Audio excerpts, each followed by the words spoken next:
আগের দিন আমরা শর্তযুক্ত সম্ভাবনা অবধি পড়েছিলাম। আজকে সম্ভাবনার একটা উপপাদ্য সম্পর্কে জানব। তাহলে এই উপপাদ্যটাতে কি বলেছে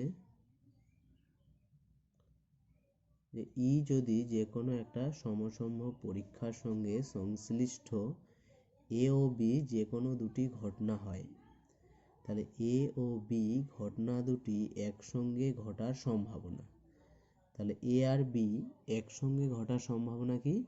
probability of A intersection B. তাহলে এটা সমান হবে কার সঙ্গে? এর ঘটার সম্ভাবনা গুণ বি ঘটার শর্তযুক্ত সম্ভাবনার গুণফলের সমান হবে। এটাই বলেছে, সেটা আমরা একটু লিখে নেব। তাহলে ধরে নিচ্ছি, ধরি ই সমসম্ভব পরীক্ষার সঙ্গে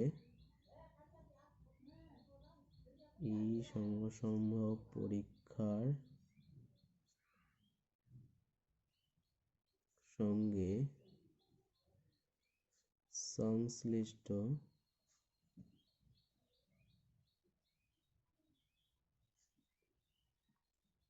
যে কোনো দুটি ঘটনা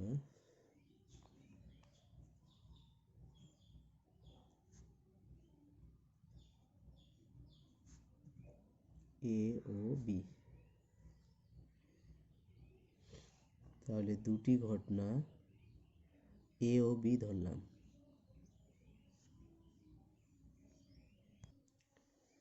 যে কোনো দুটি ঘটনা এ ও বি হলে এ ও বি ঘটনা দুটি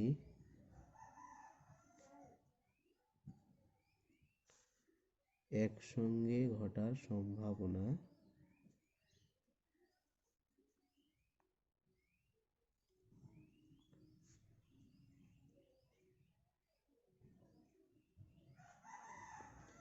এটা কার সাথে সমান হবে না?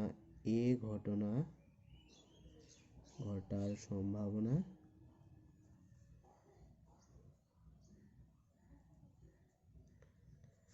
এবং বি ঘটনা ঘটার শর্তযুক্ত সম্ভাবনা।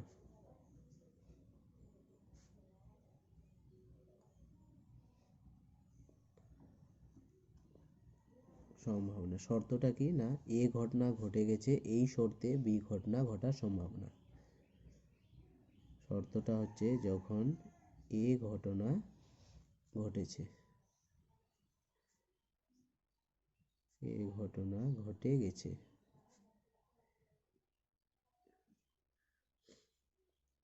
এর গুণফলের সমান।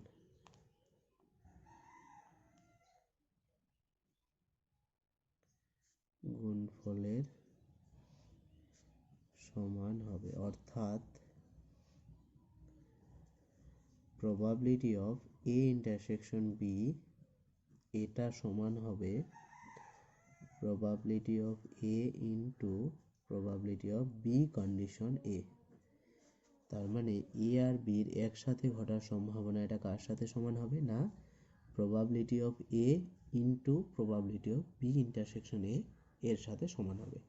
আমরা শুধুমাত্র এই রিলেশনটাই মনে রাখবো, যদিও আমি এখানে প্রমাণটা করে দেবো, প্রমাণটা তোমরা দেখবে, শুধু এই রিলেশনটা মনে রাখলেই হবে। তাহলে এটার প্রমাণ।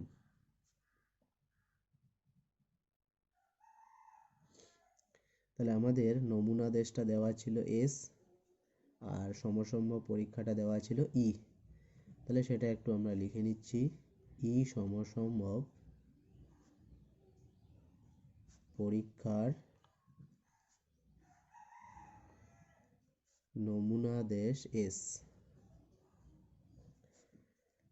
এটা ধরে নিলাম এর নমুনা দেশ S, এবং S এর অন্তর্গত নমুনা বিন্দুর সংখ্যা NS। S এর অন্তর্গত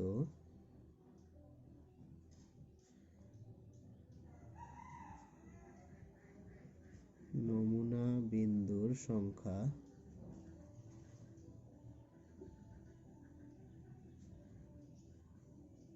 NS, এটা আমরা ধরে নিলাম।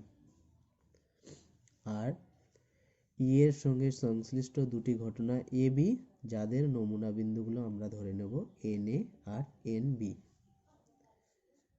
এবং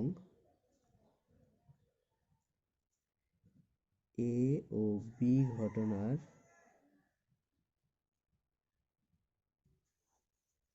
অন্তর্গত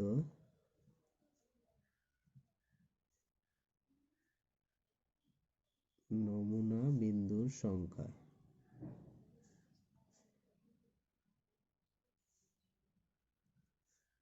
যথাক্রমে এন এ এবং এন বি, এটা আমরা ধরে নিলাম। তাহলে এই কটা জিনিস আমরা ধরে নিলাম যে ই সমসম্ভ পরীক্ষার নমুনা দেশ এস, আর এস এর অন্তর্গত মোট নমুনা বিন্দুর সংখ্যা এন এস, এ ঘটনার অন্তর্গত নমুনা বিন্দুর সংখ্যা এন এ, আর বি ঘটনার অন্তর্গত নমুনা বিন্দুর সংখ্যা এন বি।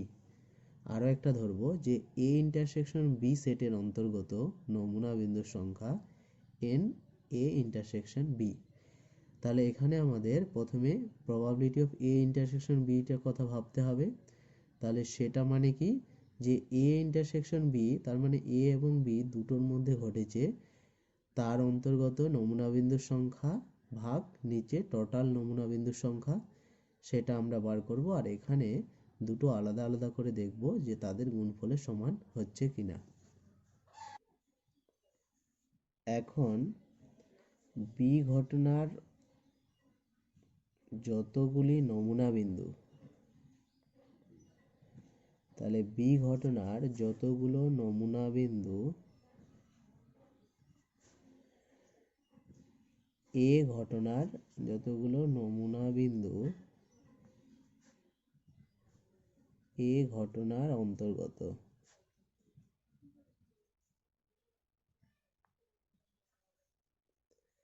অর্থাৎ যতগুলো নমুনা বিন্দু এ এবং বি উভয় ঘটনার অন্তর্গত, যতগুলি নমুনা বিন্দু এ এবং বি উভয় ঘটনার অন্তর্গত,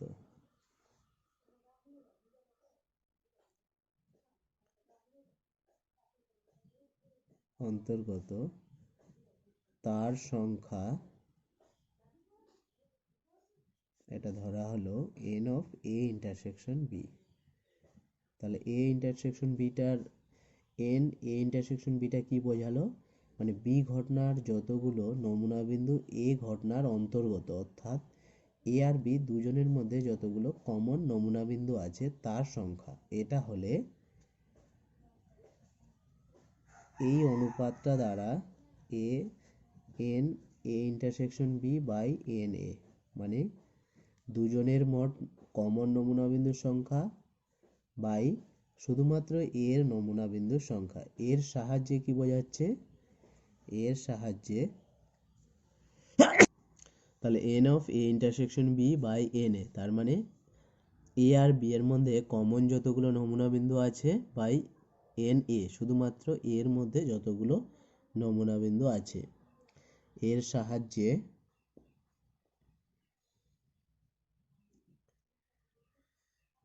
বি ঘটনার যতগুলি নমুনা বিন্দু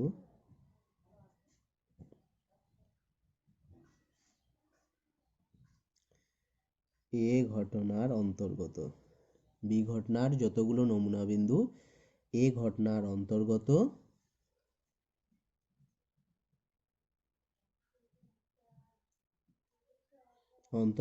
তার সঙ্গে এ ঘটনার অন্তর্গত নমুনা বিন্দুর অনুপাতকে বোঝাচ্ছে। এ ঘটনার অন্তর্গত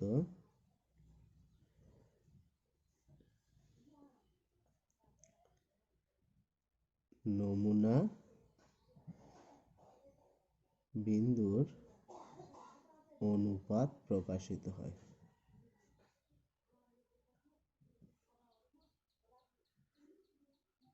তাহলে দেখো এটাতে বি ঘটনার যতগুলো নমুনা বিন্দু এ ঘটনার সঙ্গে অন্তর্গত তার নমুনা বিন্দুর সংখ্যা আর এ ঘটনার অন্তর্গত নমুনা বিন্দুর সংখ্যা তার অনুপাতকে বোঝাচ্ছে, সেই জিনিসটা এখানে লেখা হলো।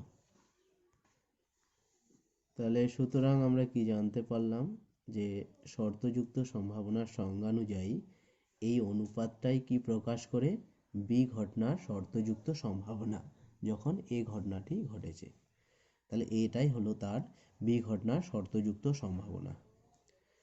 তাহলে সুতরাং শর্তযুক্ত সম্ভাবনার সংজ্ঞানুযায়ী শর্তযুক্ত সম্ভাবনার সংজ্ঞানুযায়ী এই অনুপাতটি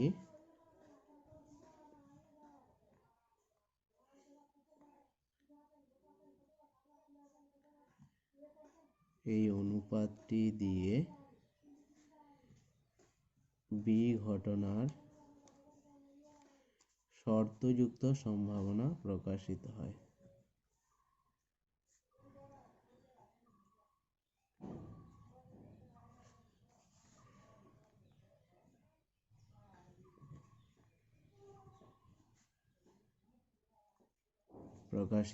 যখন শর্তটা কি এ ঘটনাটি ঘটেছে।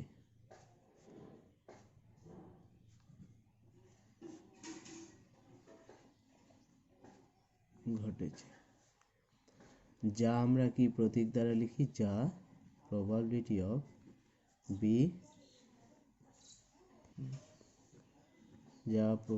অফ বি কন্ডিশন এ প্রতীক দিয়ে প্রকাশ করা হয়।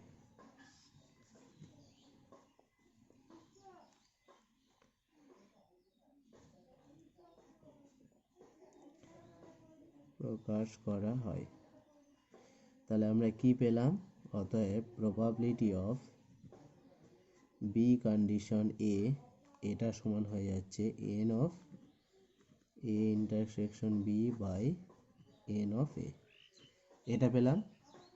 এবার দুটোকেই আমরা মোট নমুনা বিন্দু দিয়ে ভাগ করে দিলাম। তাহলে এটাকেও ভাগ করলাম এনএস আর এটাকেও আমরা ভাগ করলাম এনএস।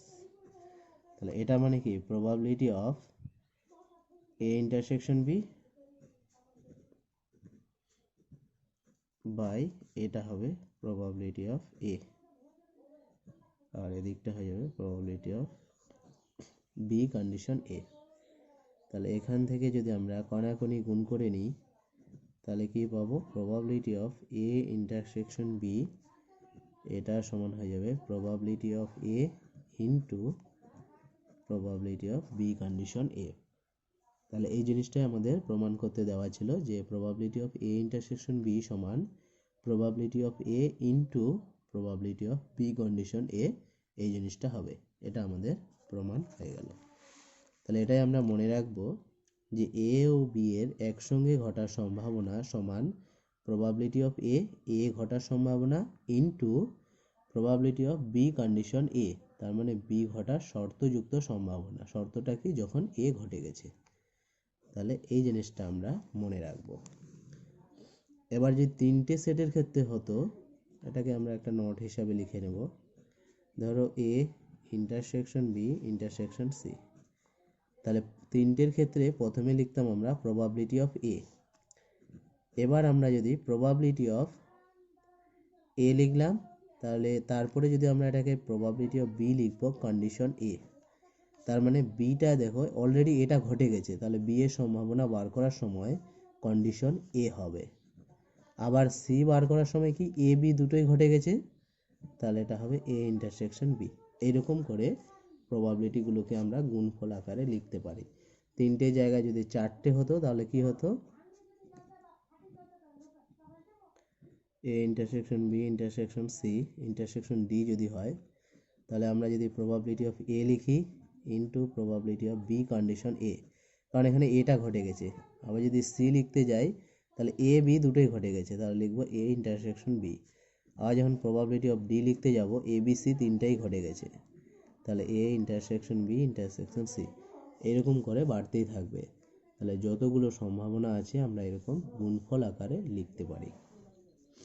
তাহলে এখানে শর্তযুক্ত সম্ভাবনাটার সংজ্ঞা আমরা পেয়ে গেলাম যে probability of B condition A, এটা মানে হবে probability of A intersection B by probability of B.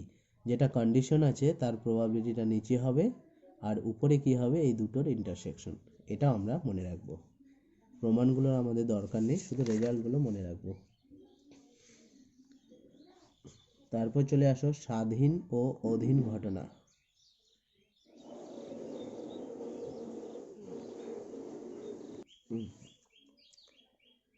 তাহলে দুটি ঘটনা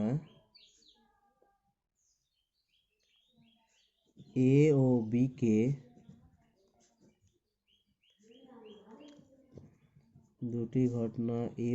কে স্বাধীন ঘটনা বলা হবে যদি probability of A intersection B সমান probability of A into probability of B হয়। তাহলে A আর B কে আমরা স্বাধীন ঘটনা বলবো যদি probability of A intersection B সমান probability of A into probability of B হয়। অর্থাৎ আমরা এমনি জানতাম যে probability of A intersection B, এটা মানে আমরা জানতাম যে probability of A into probability of B condition A, এই জিনিসটা হতো। তাহলে A আর B যদি স্বাধীন হয় তাহলে probability of B condition A এটা সমান হয়ে যাবে probability of B A, এটা হয়ে যাবে probability of B condition A সমান হয়ে যাবে probability of B। এটা A এর উপর নির্ভর করবে না, যেহেতু স্বাধীন বলা হয়েছে তাই এটা শুধুমাত্র হয়ে যাবে probability of B। তাহলে কি দেখলাম, দুটো ঘটনা যদি তাদের ইন্টারসেকশনের প্রবাবিলিটি যদি তাদের আলাদা আলাদা সম্ভাবনার গুণফলের সমান হয় তাহলে আমরা বলবো যে ঘটনা দুটি পরস্পর স্বাধীন। অর্থাৎ এ এবং বি দুটো ঘটনার মধ্যে কোনো কন্ডিশন বা শর্ত থাকবে না।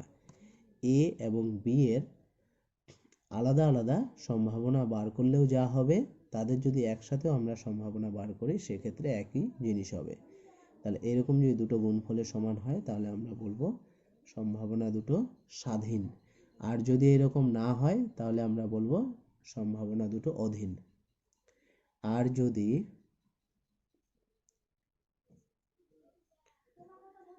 probability of A intersection B not equal to probability of A into probability of B, যদি এটা not equal to এটা হয় তবে A ও B অধীন ঘটনা, তবে A ও B অধীন ঘটনা। যদি এই দুটো সমান না হয় তাহলে আমরা বলবো A আর B পরস্পর অধীন ঘটনা। তার মানে A আর B ঘটনা দুটো কোনো না কোনোভাবে সম্পর্কযুক্ত, দুটো এইরকম আলাদা আলাদা গুণফলের সাথে সমান হবে না। এরপর আসবো আমরা প্রতি জোড়ায় স্বাধীন। প্রতি জোড়ায় স্বাধীন, এটাকে ইংরেজিতে বলা হয় pair wise independent. Pair wise independent.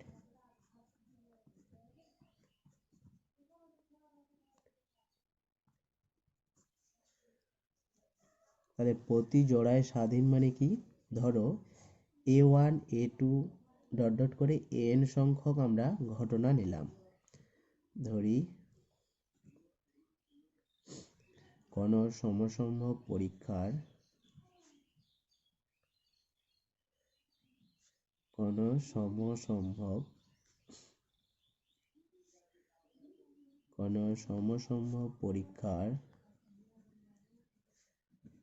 A1 A2 A3 dot dot করে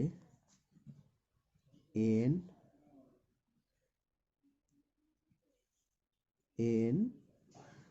তাহলে কটা নিলাম আমরা, n সংখ্যক, এটা n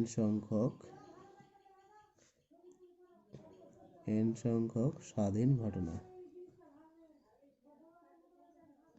তাহলে আমরা A1 A2 ডট ডট করে n সংখ্যক স্বাধীন ঘটনা ধরলাম। যদি probability of A1 intersection A2 এটা ইকুয়াল টু আমরা লিখতে পারি probability of A1 into probability of A2। 2 number probability of A2 intersection probability of A2 intersection A3 সমান A2 into probability of A3। আবার যদি আমরা দেখি যে A3 intersection A4 সমান probability of A3 into probability of A4। তার মানে যে কোনো এক জোড়া নিলেই যদি তারা পরস্পর স্বাধীন হয়, তার মানে an-1 into probability of an মাঝে একটা ইন্টারসেকশন, এটা সমান probability of an-1 into probability of an হয়।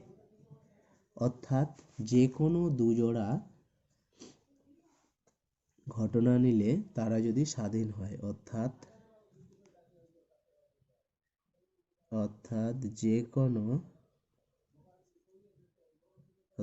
যে কোনো দুই জোড়া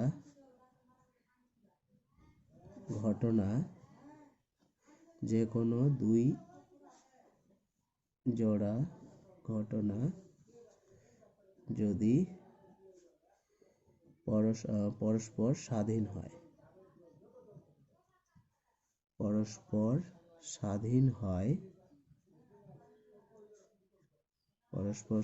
হয়, তাহলে আমরা বলবো যে এরা প্রতি জোড়ায় স্বাধীন। তাহলে আমরা বলবো ঘটনাগুলি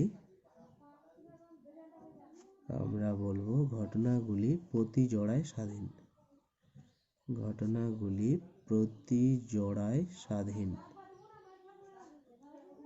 আমরা বলবো ঘটনাগুলি প্রতি জোড়ায় স্বাধীন। তাহলে যে কোনো এক জোড়া ঘটনা নিলেই তাদের probability তারা যদি স্বাধীন হয়, অর্থাৎ যদি A1 an নিই তাহলে probability of A1 intersection an সমান probability of A1 into probability of an হয়। তাহলে এটা বলবো প্রতি জোড়ায় স্বাধীন। আর একটা টার্ম আছে পরস্পর স্বাধীন। এটার ইংরেজি হলো মিউচুয়ালি ইন্ডিপেন্ডেন্ট।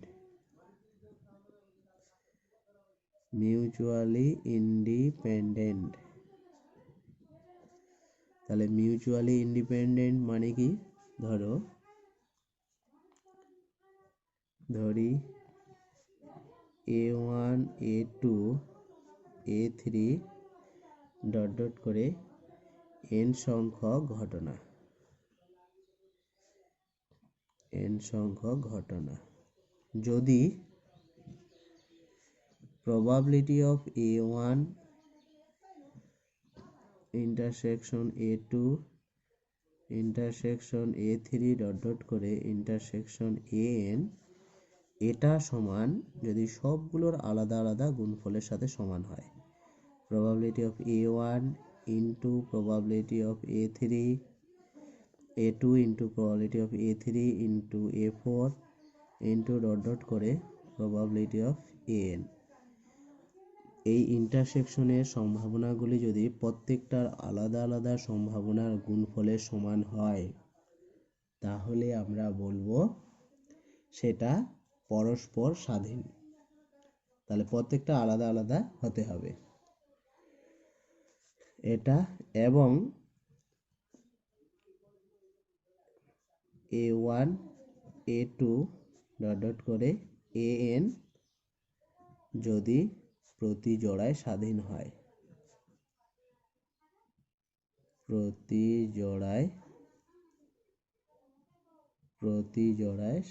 হয়, তাহলে A1 A2 dot dot dot an কে আমরা পরস্পর স্বাধীন বলবো।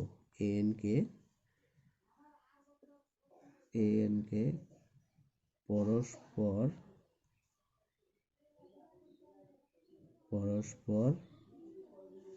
স্বাধীন ঘটনা বলে। তাহলে কি দেখলাম, পরস্পর স্বাধীন হতে গেলে প্রথমে তো প্রতি জোড়ায় স্বাধীন হতেই হবে, তার সাথে এই সবগুলোর ইন্টারসেকশনের সম্ভাবনা যদি আলাদা আলাদা সম্ভাবনার গুণফলের সমান হয়, তাহলে আমরা বলবো যে ঘটনাগুলি পরস্পর স্বাধীন। তাহলে কোনো ঘটনা প্রতি জোড়ায় স্বাধীন হলে সেটা পরস্পর স্বাধীন নাও হতে পারে, কিন্তু পরস্পর স্বাধীন হলে সেটা প্রতি জোড়ায় স্বাধীন হতেই হবে।